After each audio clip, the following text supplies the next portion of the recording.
So let's talk about the fact that technology, I think one of the things that America has a problem with is that we've lived on what I would call our technological laurels or our patent laurels for the last 25 years. We're now facing the fact that many of those patents are running out at the end, and they're becoming prolific technologies. And the new patents and the new companies that are being started due to SOX 404 and some of the difficulties of going public now in the United States, we're not going to have that patent package to run on for the next 25 or 30 years if we continue to chase businesses out of the United States. What do you think about that whole prospect? Well, Sarbanes-Oxley is a very, I don't know if I had ever mentioned, I was a co-founder of a thing called the Alliance for Sarbanes-Oxley 404 Compliance. And the whole idea around this was to really understand what Sarbanes meant to small businesses. And if you look at where the most material impact was, it wasn't to the large companies, right? They had to spend a lot of money to comply, but it was financing that they had available. It was to the small businesses.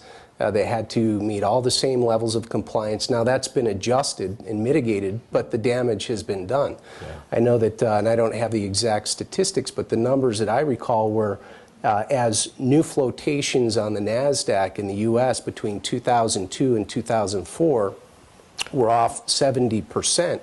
Alternative markets like the London Stock Exchange and Singapore in particular were up 200 to 300%, and at least half of those were U.S. companies. So you have U.S. companies leaving the United States to go get its public funding and stock release in foreign countries, is what you're saying? Yeah. Oh, yeah, absolutely. That's a well-known phenomena. Sure. Exactly how much did that pull out of the U.S. in terms of investment opportunity that would have otherwise been for folks in the U.S., in banking fees, and so on? Legal fees, nobody's quite sure. Fees. But what it did require you to do, and what the British government required, of course, is that your directors and your lawyers and anyone involved in the process on an ongoing basis were residents and physically present in the UK. So if you just took the dollars being spent there, it's probably considerable. So now you're moving throughout doing business in many of the international areas, and I know you travel to Abu Dhabi and Dubai and so on and so forth. Why don't you give us a little view of what is there versus what's here? Sure, yeah. So first, the nature of the products that we sell are very international. We have solutions that are primarily used by energy and utility companies, which of course are everywhere in the world. The Middle East has a substantial number, in particular, of energy companies, lots of new infrastructure, which means heavy investment in utilities, and Europe as well. So we're doing a lot of business. I would say about 50 to 60% of our funnel right now, our sales funnel, is outside of North America. In the Middle East in particular, there's been explosive growth. Certainly there's been a slowdown recently, as there has been everywhere in the world, but what we're finding is it's on very solid footing. Oil, for example, is back up in the 80s.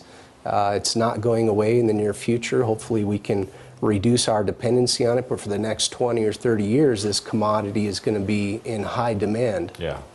So we've made significant investments there, and of course, when you look at, and one thing that we are pursuing is a subsidiary to operate in that region. That's a region, for example, that's 100% tax-free, no taxes of any kind. Income taxes. There are consumption taxes, of course. Right. But when you look at these places, and a lot of the major U.S. players are there in the Middle East, in Ras Al Khaimah and Dubai and Abu Dhabi, setting up shop and launching Middle East operations from those areas because there are substantial tax benefits. So when you say consumer tax, I mean, this is kind of a concept that I don't think too many Americans understand, but basically it's pay as you go. You buy things, you buy a service, whatever it is, you pay a tax, but you don't pay tax just for the fact that you earn money. Is that what that basically is? That's exactly right. Okay. Is that a consumption tax is a sales tax, for example. Every time there's commerce, you trade, you pay consumption tax. The income taxes come right off of what you generated. So the other kind of interesting phenomena is a company that's privately traded, so you're not trying to meet street expectations and earnings and so on. your objective is to have as little taxable net income at the end of the year as possible. So you're forced to sometimes buy things that you don't really need. Yeah. You don't wait for the right kind of investment, but if you don't spend it, you literally lose 50%. So well, and you're putting yourself at fiscal risk the next year, because now you don't have the running capital if things get bad.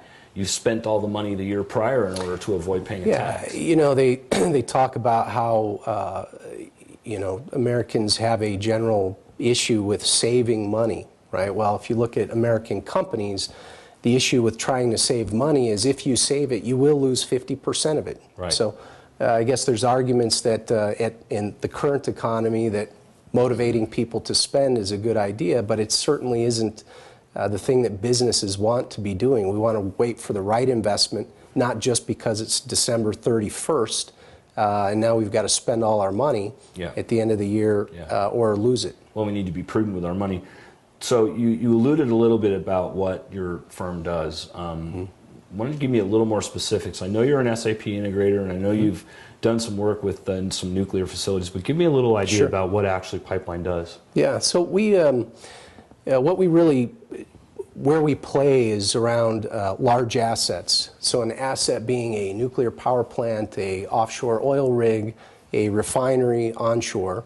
And those assets, these companies that own and operate them are trying to optimize them, so they leverage a number of different technologies to do that.